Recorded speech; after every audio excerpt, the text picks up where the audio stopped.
Episode 5, Recursion, by Cassandra Khaw.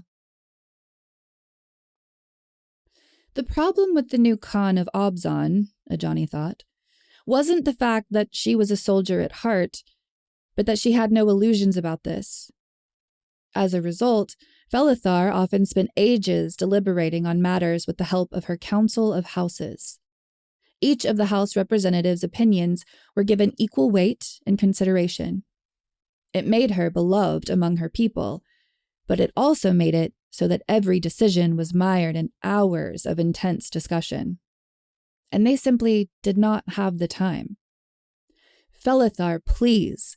I understand that there is protocol to be followed, but just this once, could you not make an exception, said Ajani.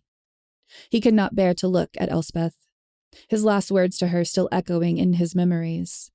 You do not need to be alive to join Phyrexia. He had tried to kill her. Worse still, he had wanted to kill her. He had craved her death, had longed to offer her corpse to Elish Norn like he was nothing better than a hunting cat, greedy for his owner's approval. An exception for what, Ajani? Said Felithar, eyes gliding from his face to Elspeth, who stood to the Leonin planeswalker's right.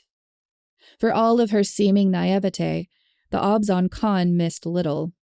One of her eyebrows crooked upward, a question in its arc. Is everything all right with the two of you? He ignored the tacit question for the blatant one. An exception to needing consensus before you allow for the release of my... Ajani hesitated. Colleagues? Supplied Narset hopefully. Colleagues, Ajani said. I promise I will return them to you when the crisis is averted for any judgment you wish to render. But right now, they need to go on their way to see if there is a way to quell the Dragonstorms. I suppose you are right, Ajani. Fine. You three are free to go, at least until this resolves. As for us, we need to begin the evacuation process. Arishan's fortifications will take at least a day to be raised. Before that, we'll need to gather food, prepare weapons too, growled the old woman from House Amesh, eyes fierce. I'm sure the walls will hold. But just in case, I wish to ensure that we have a more active line of defense. Bones break. Our walls do not, said House Skudal's appointed leader in a tart voice. If you're willing to trust in our aqueducts, you should trust. Actually, I'm not sure I do trust. It won't be enough. The room fell silent. Oh? Said Felithar, head cocked as she looked over to Narset. Every day the Dragonstorms create more wild dragons, said Narset, swallowing, eyes fluttering shut as she took a deep breath before speaking again. If Sarkhan can control them, he'll bring them all to your door. We need to stop the storms. Otherwise, not even the great city of Arishan will be able to stand against his might. It won't be dozens battering themselves against your walls. It won't even be hundreds. It will be thousands of dragons. How dare you question our Khan, growled the Jenny from House Zanhar, unfolding to her full height. Ajani recalled again how old the House of Grit was and wondered how many battles the Jenny, her face white with scars, had fought in. I do not mean disrespect. I hold the Obzon and its Khan in the highest esteem. Because of this, I will not lie to your people. Arishan will not hold against this onslaught should Sarkhan continue to grow his army. And how do you know he is growing his army?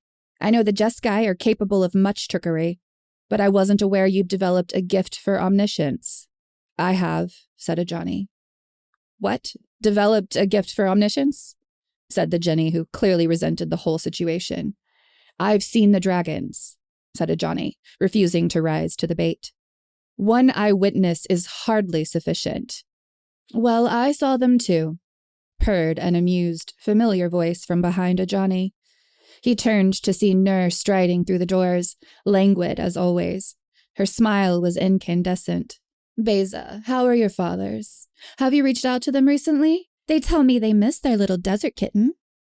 The Jenny named Beza made a strangled noise. Nur, this is not the time. Nor is it the time to be arguing relentlessly. The Jeskai Waymaster is right. Her expression smoothed into one Ajani had rarely seen on her. Fear. We've never had our defenses tested to such an extent. We probably don't want to see what'd happen if they fail.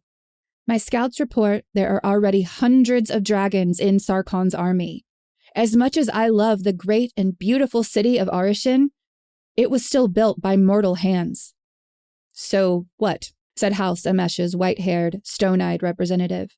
You want us to send our armies out with the Waymaster on a wild chase and leave our people to fend for themselves? Even if what they're saying is right, there are still things to be done. We must gather supplies. We must move the vulnerable to their shelters. House Amesh is correct, I'm afraid, drawled Felithar. You do what you think you must, but we will focus on the same. Felithar, said Ajani, I have spoken. You will be provisioned with whatever you might need. Let my quartermasters know. Now, said Felithar, tone brooking no argument, I'm afraid you'll have to leave us.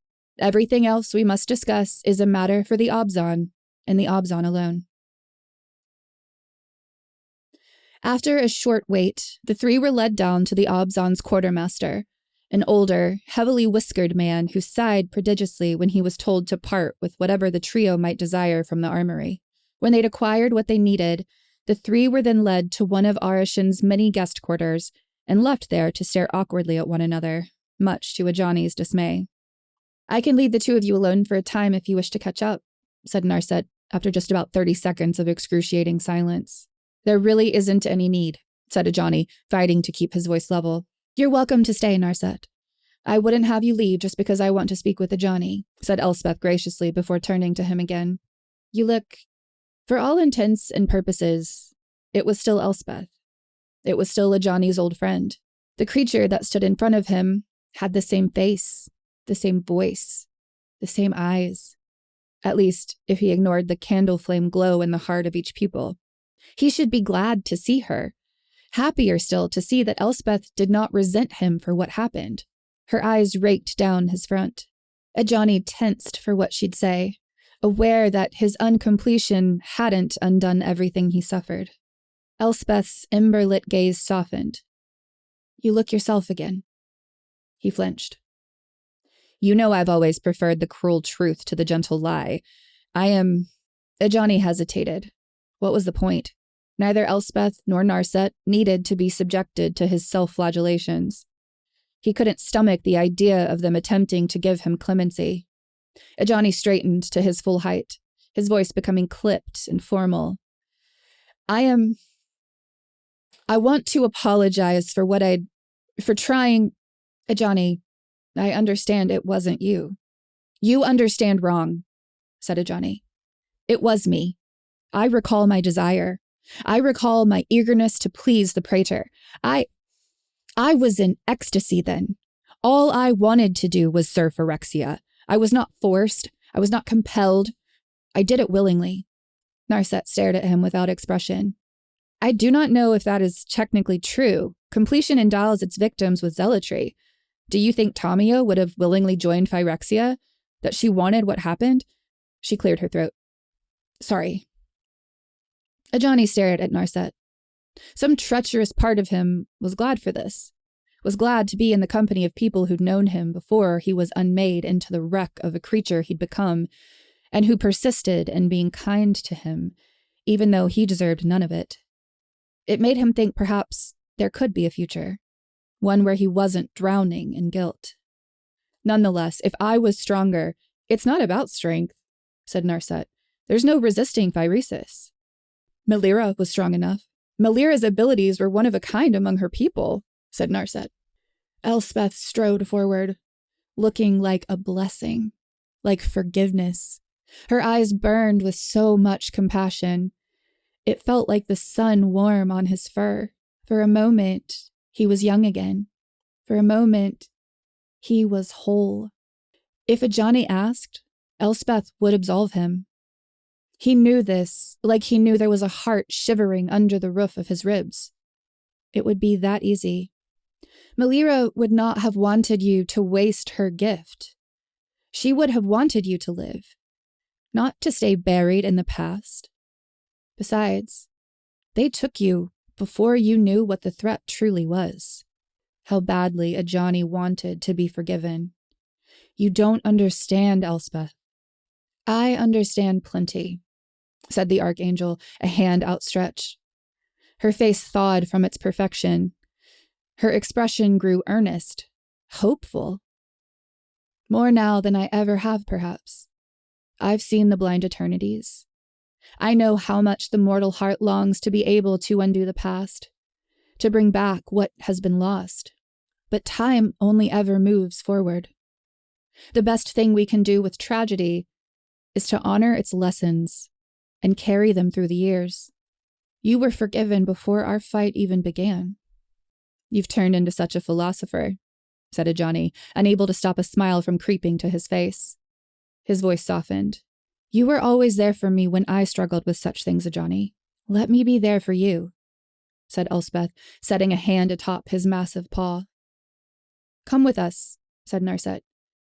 If you feel like you must rebalance the scales by doing some kind of good before you can be forgiven, come and help us stop the Dragonstorms. Had Narset simply told Ajani to come with them? Had she omitted everything else? Had she made it a demand instead of a request couched in a perfectly reasonable and frustratingly accurate observation of his inner turmoil, he might have said yes. Might have allowed himself to forget how he had failed existence itself. He flinched at her words, dropping his gaze and taking a graceful step back. I cannot, said Ajani, in a voice carefully bled of emotion. Ajani, I can't. Despite his best efforts, his voice frayed, broke. I'm sorry, I can't.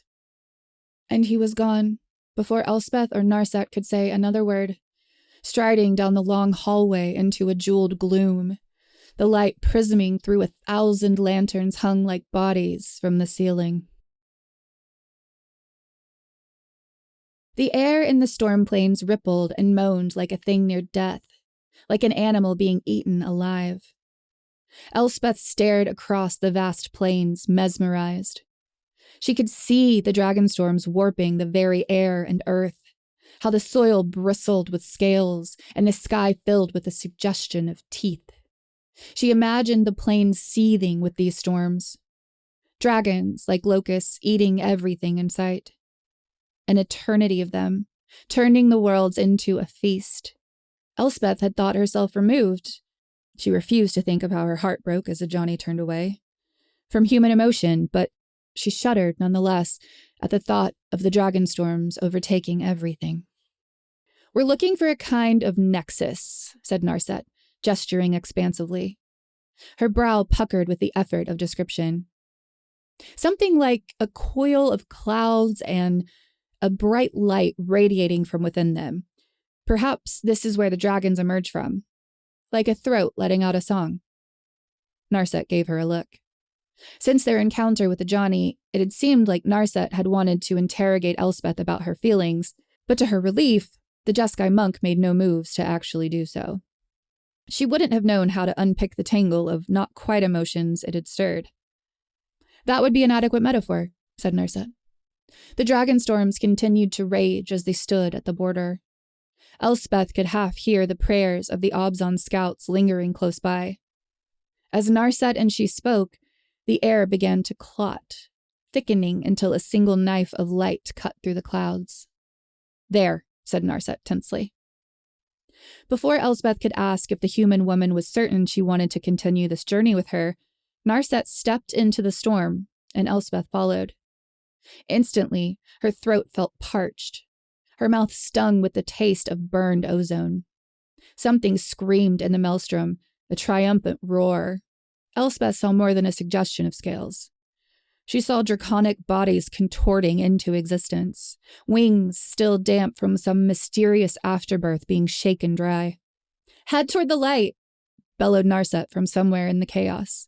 Elspeth nodded, unsure if her colleague? That was what Narset had called her, could see her do so. A blue light spread from the human woman to her like oil fire licking over Elspeth's pale skin. It wasn't a spell of camouflage, but it was close enough. The Archangel's own repertoire of magic didn't include subterfuge. Still, she muttered under her breath, allowing her own power to mingle with Narset's, enhancing it. The two walked that way for a time. and the light in the distance grew, sending incandescent cracks through reality. Elspeth could not tell if they traveled for hours or days, or if it had only been minutes since they'd entered the storm plains. Time compressed into the now and nothing else. But then, all at once, the chaos blinked to silence, leaving them stranded at the foot of what appeared to be a massive temple. The edifice had been gorgeous once, a show of deep faith. It was riddled with colonnades, and its walls bore signs that they'd been dressed in intricate murals once, the details lost now to the centuries. No telling what or whom they worshipped here long ago, but it must have been massive. The voice wasn't lying. There is a temple in the heart of the storms, said Narset, an odd tone. Do you recognize any of this architecture? Said Elspeth, surprised at how loud her voice seemed outside the Dragonstorms. No, whispered Narset, voice hoarse. I should, but I do not. I have read all of the great teacher's texts. I have studied the histories of Tarkir, yet none of this is familiar. And I don't know how. Perhaps this predates the knowledge you had access to. Narset seemed poleaxed by the prospect, but quickly enough, that stunned look faded away, leaving in its wake a feverish excitement. If that is true, she said, this means this is something that doesn't exist even in Ojutai's archives. I cannot believe it. I must make a record of this. Elspeth took point in their explorations of the temple as Narset lost herself in the study of the building's many abandoned rooms, producing a journal that the Archangel was convinced hadn't been packed before to take notes of the ruin. They made 3 circuits of the temple, discovering each time there were more passages than they thought existed before. It was during that 3rd orbit that they discovered a route down to an enormous subterranean antechamber in which resided a portal. An omen path, but not like one I've ever seen before, said Elspeth. It had the same coruscating light she recognized, as well as a vaguely triangular shape, but this one was ragged at the edges. The omen path resembled a wound gouged into reality, like something had bitten down and torn a hole through Tarkir itself. It seems ancient, Narset breathed. The voice said that those who seek will find a way. I did not expect it to be so literal. It said that here the truth awaits, said Elspeth more warily. Nothing to do but step through then, said Narset, unfrightened, striding forward to the omen path and then through, her silhouette blurring into light. Elspeth followed her. She felt her belly heave, and the world seemed to invert. It was a vertiginous sensation, like and unlike walking between planes or flinging herself into the cold waters of a winter sea. The Archangel could barely see, her vision silvered. Then she felt a hand close around hers. Narset. What do you see? Elspeth blinked the mercury from her eyes, looking across the horizon.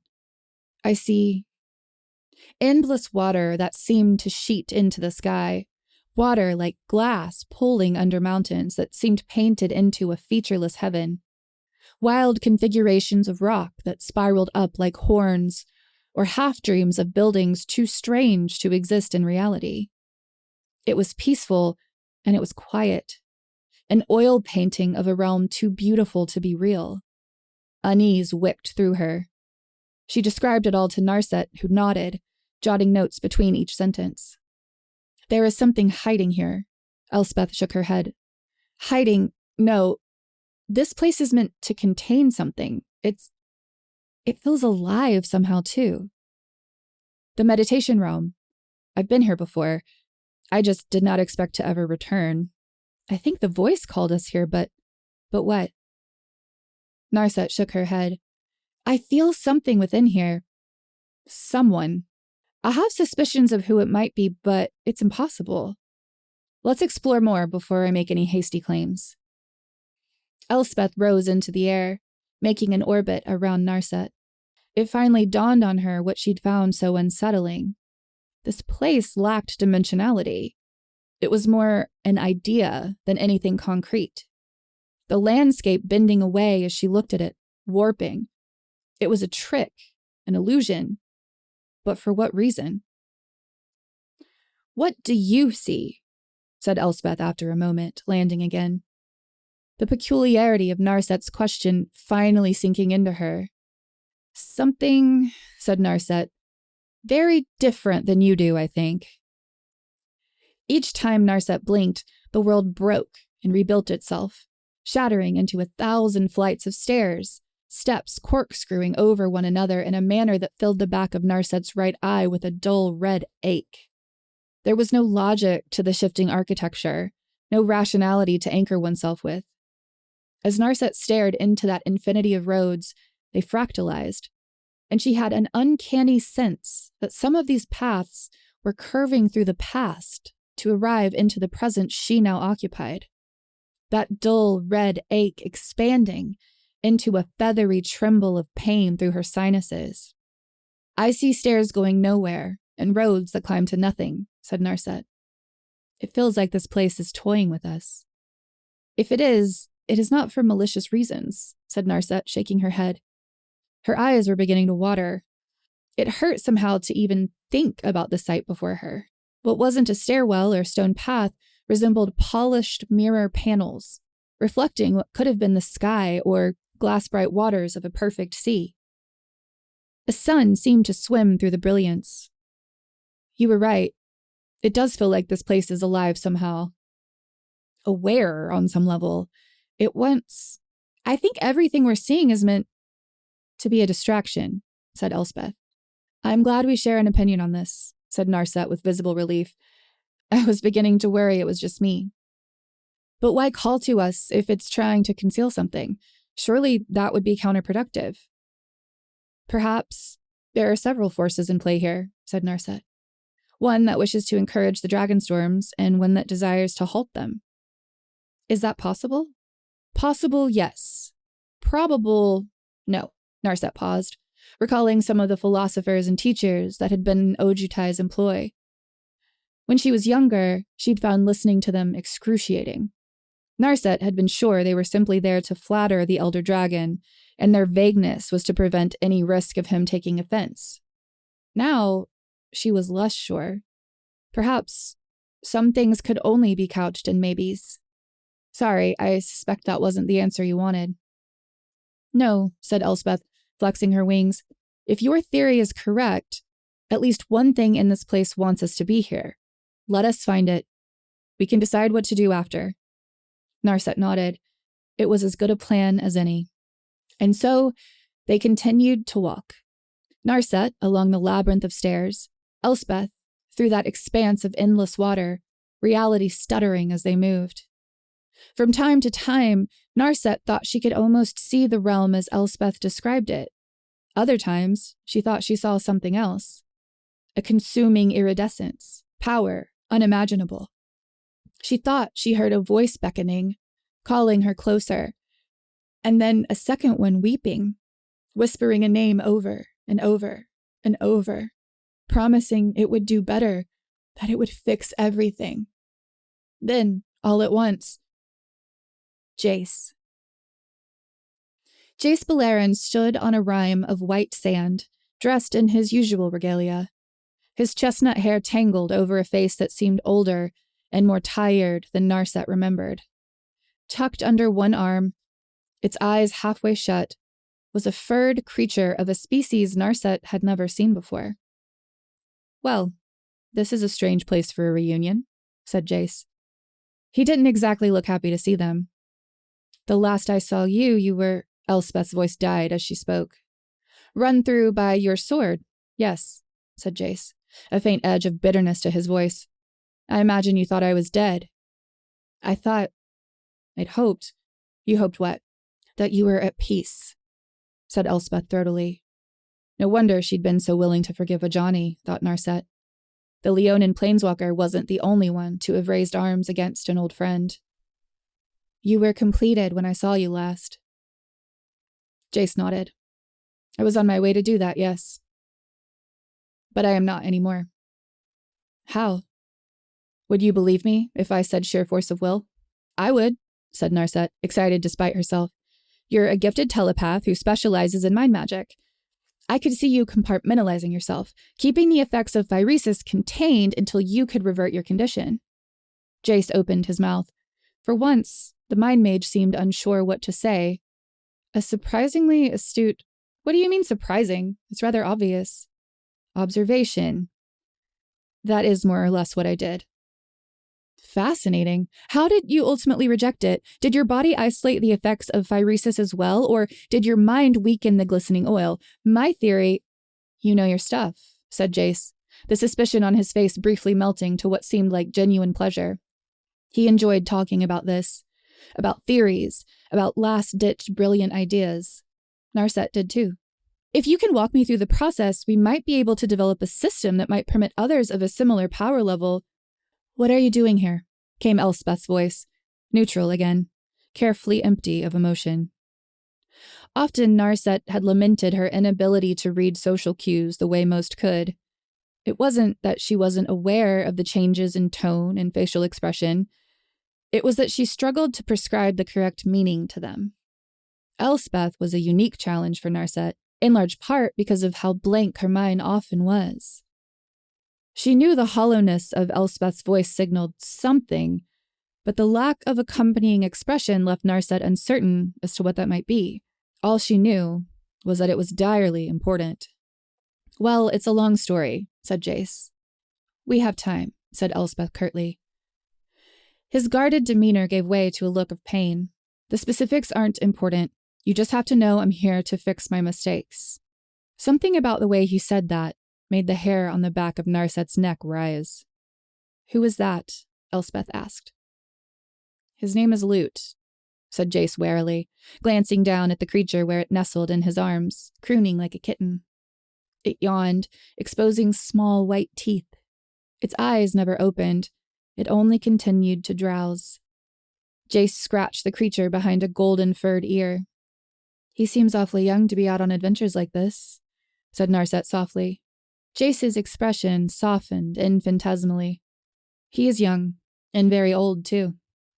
I've never seen a creature like him, said Narset. More wonders are in the multiverse than you and I will ever see, said Jace. It seems strange, then, said Elspeth, that you'd bring something so precious to such a precarious place. Believe me, I'd have kept him home if I could, but without Lute, I'd have never found my way here. His voice gentled. His mind is like nothing I've seen before. It contains all of the multiverse, every omen path that exists, each plane as it exists, and as it is born and as it dies. He is a map of everything. Lute is remarkable. I could spend centuries in his mind, putting his knowledge to paper, and still it wouldn't be enough. Narset realized then that Lute was cocooned in the faintest patina of bluish light. Did he agree to be kept in this state? Asked Narset. He consented the very first time when we released him from the vault. That was how I learned of the knowledge he held inside himself. But did he agree to this? Narset persisted. She heard the clink of Elspeth resting the weight of her hand on the pommel of her sword, felt the archangel tense beside her. You didn't answer me, Jace. What are you doing here? The other planeswalker said nothing, only smiled a thin, strange smile, his eyes clouding with a bright blue light. What have you done, Jace? Narset whispered. What I needed to.